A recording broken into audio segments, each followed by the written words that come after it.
Peu d'acteurs célèbres sont aussi entièrement américains que William Holden. L'une des plus grandes stars hollywoodiennes de son époque, les beaux traits de Holden ont séduit tout le monde autour de lui. Mais sous son joli visage se cachait un homme à la vie troublée, qui luttait constamment contre les démons de la dépendance. Inutile de dire que le « Golden Boy » d'Hollywood cachait de nombreux sombres secrets sous son extérieur parfait. Golden Boy a transformé Holden en une sensation du jour au lendemain. Son charme enfantin et sa beauté ont fait de lui le parfait homme de premier plan. Les filles, en particulier, affluaient vers lui et l'accompagnaient joyeusement partout où il voulait aller, y compris, bien sûr, dans la chambre. Alors que sa renommée croissante aurait dû renforcer sa confiance en soi, Holden ne s'est jamais vraiment senti à l'aise avec le métier d'acteur. Finalement, cela l'a conduit sur un chemin très sombre. En tant que leader prometteur des Hollywood, Holden avait son choix parmi les plus belles femmes du moment. Cependant, celle qui a finalement conquis son cœur était la belle actrice Brenda Marshall. Holden a rencontré Marshall pour la première fois alors qu'il travaillait sur Invisible Stripes, mais a hésité à lui demander de sortir car elle était encore techniquement mariée et avait son propre enfant. Après 3 mois à rêver de Marshall, Holden lui a finalement demandé de sortir avec lui. À sa grande joie, Marshall a accepté et elle était la femme parfaite pour lui. Il l'a poussée à divorcer officiellement de son mari afin qu'ils puissent commencer une vie ensemble, ce qu'elle a finalement fait.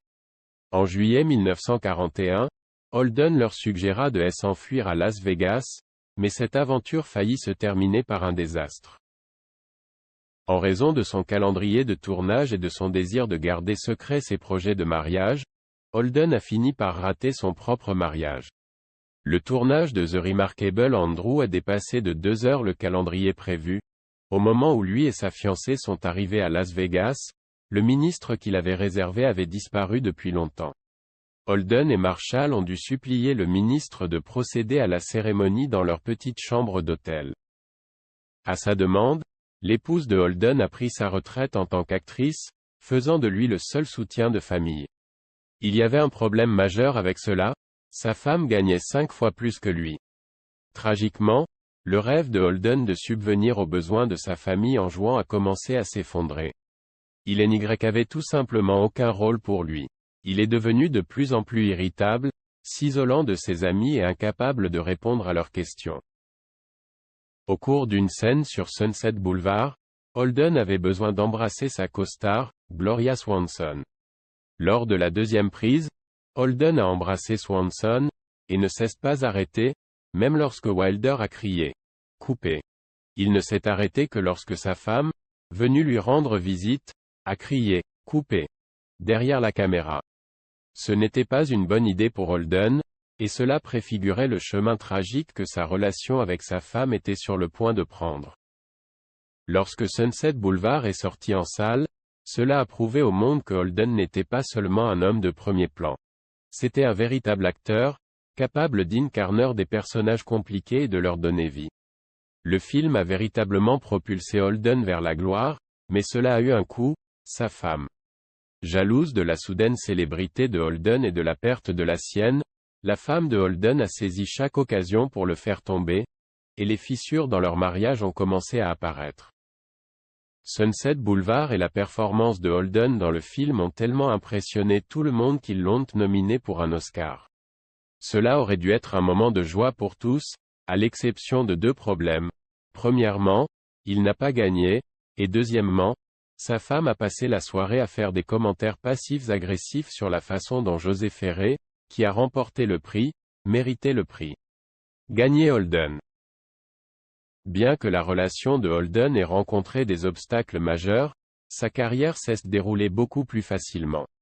Son prochain film, Born Yesterday, lui a non seulement donné un nouvel élan de popularité, mais il lui a également donné l'occasion de se lier d'amitié avec ses co-stars, Judy Holliday et Broderick Crawford. Au fur et à mesure que Holden gagnait en confiance, il se détendit, à tel point qu'il devint un peu fringant sur le plateau. Il a commencé à courtiser une belle actrice avec laquelle il travaillait sur Stalag 17 et l'a finalement invitée dans sa loge pour une romance l'après-midi. Cela s'est avéré être une erreur. Le même après-midi, sa femme est venue lui rendre visite. Heureusement pour lui, sa femme ne savait pas qu'il l'avait trompée. Lorsque Stalag 17 sortit en 1953, ce fut un succès retentissant, à tel point que Holden remporta finalement un Oscar pour son travail l'année suivante. Malheureusement, l'histoire s'est répétée lorsque la femme de Holden a encore une fois insulté son succès, ce qui a mis Holden tellement en colère qu'il a fini par écraser sa voiture sur le chemin du retour. Alors que sa relation s'effondrait, Holden a commencé à chercher d'autres moyens de combler le trou dans son cœur. Avec un Oscar à son actif, Holden a commencé à gagner un joli centime grâce à son travail d'acteur. En 1953, son travail dans The Moon is Blue lui rapporta la somme énorme de $600 000, et il recevait toujours des offres de films à gauche et à droite. Même si tout allait bien, sa relation avec sa femme était toujours fragile, il ne lui fallut donc pas longtemps avant de s'éloigner à nouveau. Pendant Sabrina, Holden est tombé dur pour Hepburn. Plus tard, il se souvient. Avant même de la rencontrer, j'avais le béguin pour elle, et après l'avoir rencontrée, juste un jour plus tard, j'avais l'impression que nous étions de vieux amis et j'étais plutôt farouchement protecteur envers elle. Finalement, Holden s'est mis à genoux et a demandé à Hepburn de l'épouser, mais, surprise, Hepburn a refusé. Selon les rumeurs, Hepburn voulait avoir ses propres enfants. Holden, ayant subi une vasectomie, ne pouvait plus avoir d'enfants. Peu de temps après que Sabrina ait terminé le tournage, leur liaison s'est arrêtée.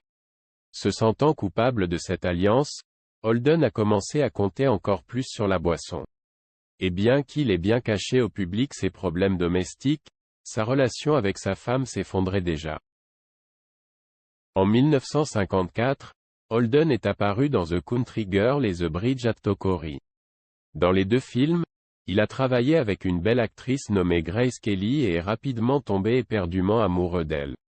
Il a commencé à avoir une liaison avec elle, mais bientôt le magazine Confidential l'a découvert et a publié un article sur leur rendez-vous illicite. L'article a causé quelques dégâts à sa carrière, mais cela ne l'a pas empêché d'aller plus loin avec sa nouvelle amoureuse. En privé, Holden et Kelly ont poursuivi leur liaison, tout en niant publiquement avoir une relation l'une avec l'autre. Bientôt, Holden en voulait plus et demanda à Kelly sa main en mariage. Malheureusement pour Holden, ce plan a échoué. Vous voyez, Kelly était profondément religieuse et Holden, selon ses propres mots, refusait de « laisser n'importe quelle église dicter ce que je pouvais faire de ma vie ». Au début des années 1960, Holden part en Afrique pour tourner le lion. Cette fois, sa co-star féminine était une actrice française nommée Capucine. Sans surprise, Holden est tombé amoureux et lorsque sa femme l'a découvert, elle était en colère. Lors d'une des visites de sa femme sur le plateau de tournage en Afrique, les deux hommes se sont violemment disputés, ce qui, selon l'équipe, était dû à sa liaison avec la belle Capucine. Une fois le tournage de The Lion terminé, Holden a enterré sa culpabilité de la pire des manières.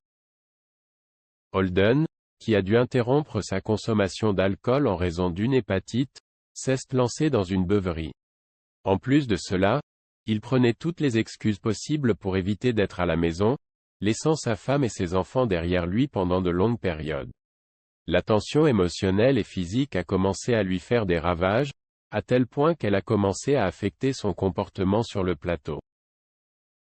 Les prochains films de Holden ont connu des difficultés au box-office. Paris When It Sizzle, sorti en 1964, était particulièrement en proie à des problèmes causés par la consommation d'alcool de Holden. Pendant la production, Holden, très ivre, a tenté de grimper dans la loge d'Audrey Hepburn au deuxième étage, mais a perdu son emprise et est tombé lorsqu'il a atteint sa fenêtre. Au cours de The Seventh Dawn, les manigances de Holden ont décuplé. Il a de nouveau joué aux côtés de Capucine, et cette fois, il n'a pas pris la peine de cacher sa liaison. La consommation d'alcool de Holden a également déraillé. Cela a conduit à un moment horrible pour Holden, son absorption excessive l'a fait s'effondrer. Ils l'ont transporté d'urgence à l'hôpital de Lausanne dans un état semi-conscient, où son épouse et Capucine veillaient sur lui. Quand Holden se réveilla, il avait des nouvelles dévastatrices pour sa femme. Holden a dit à sa femme que leur mariage était terminé. Il en avait fini avec les romances, y compris celles qu'il avait eues avec Capucine. Il passa les années suivantes à se concentrer sur ses autres intérêts, améliorer sa santé et relancer sa carrière cinématographique. Ce n'est qu'en 1972 que Holden trouva sa prochaine conquête, une actrice nommée Stephanie Powers. Le 12 novembre 1981, Holden a perdu la vie de la manière la plus déchirante qu'on puisse imaginer. Alors qu'il était ivre dans son appartement, Holden a glissé sur un tapis et s'est cogné la tête contre une table de chevet, mais ce n'était pas la partie la plus dérangeante.